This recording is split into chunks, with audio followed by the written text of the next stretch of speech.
Bismillahirrahmanirrahim. Assalamualaikum warahmatullahi wabarakatuh.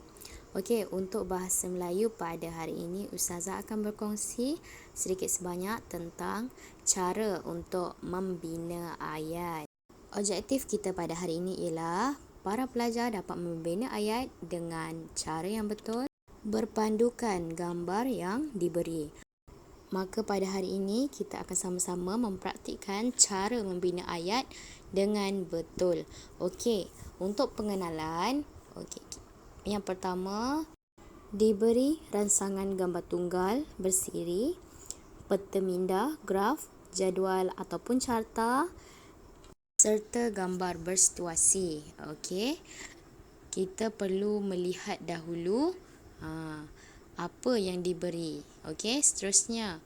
Yang kedua, bina 5 ayat berpandukan. 5 ataupun 6 ayat berpandukan rancangan yang diberi dan pindahkan maklumat dalam bentuk ayat. Okey, apa maklumat yang diberi dalam rajah ataupun gambar?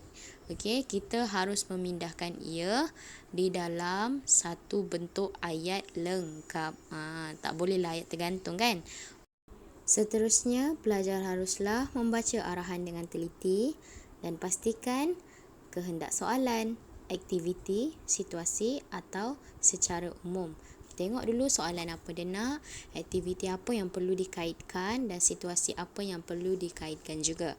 Okey, seterusnya, bina ayat yang lengkap dan gramatis serta ayat majmuk. Maksudnya ada sambungan lah, tak bolehlah ayam sedang makan jagung. Macam tu je, tak boleh. Kena ada ayat huraian sedikit. Okey, biar ia menjadi ayat majmuk. Okey, seterusnya, gunakan kata hubung yang sesuai dan betul.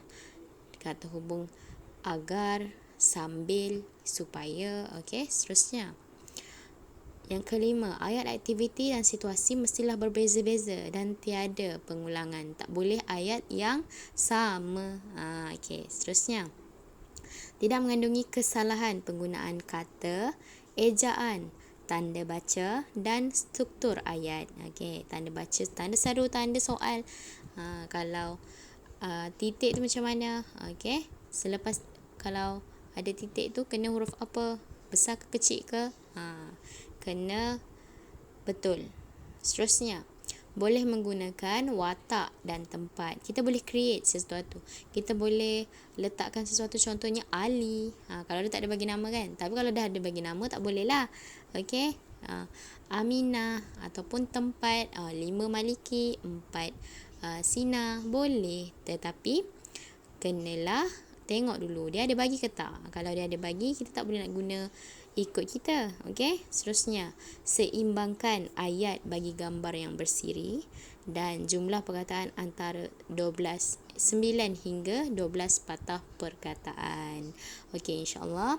Seterusnya, formula bagi membina ayat mestilah dikaitkan dengan siapa, subjek yang melakukan, apa, aktiviti ataupun situasi, di mana, okey, tempat itu di mana, situasi di mana, okey, bila, waktu, masa ataupun hari, mengapa dan kenapa, sebab dan kerana ataupun bagaimana caranya. Okey, sesuaikan dengan elemen-elemen ini agar menjadi satu ayat yang lengkap dan gramatis. Okey, insya-Allah kita buat sama-sama nanti. Okey, mari kita lihat situasi di atas. Okey, Ustazah beri satu contoh situasi. Okey, ini situasi apa ni?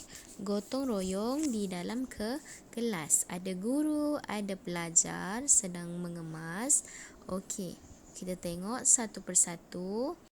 Arahan yang diberikan ialah sila bina 6 ayat berpandukan situasi di bawah. Okey, kita tengok dahulu.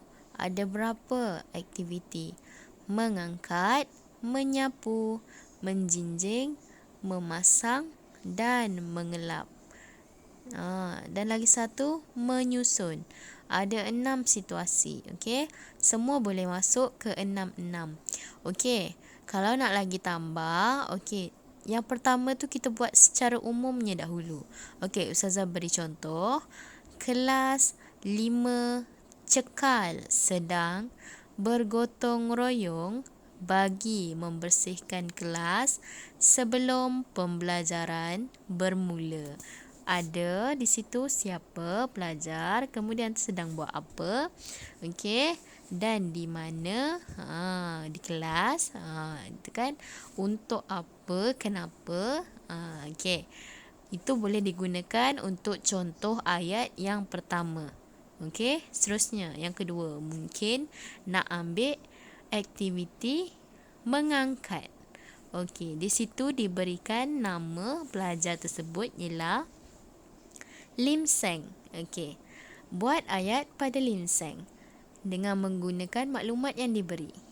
Lim Seng sedang mengangkat bakul sampah untuk dibuang di tempat yang sepatutnya supaya tidak mendatangkan bau yang busuk. Okey, itu antara contoh ayat yang kedua. Okey, seterusnya Ustazah bagi lagi satu contoh untuk ayat yang ketiga, iaitu Ustazah ambil Raju dan David. Perhatikan ayat yang ketiga. Raju sedang menyusun meja sambil dibantu oleh David supaya ataupun agar kelas sentiasa terlihat kemas. Sekarang giliran para pelajar pula untuk menyambung ayat yang keempat, kelima dan keenam. Kemudian boleh hantarkan kepada Ustazah. Semoga bermanfaat dan terima kasih. Assalamualaikum warahmatullahi wabarakatuh.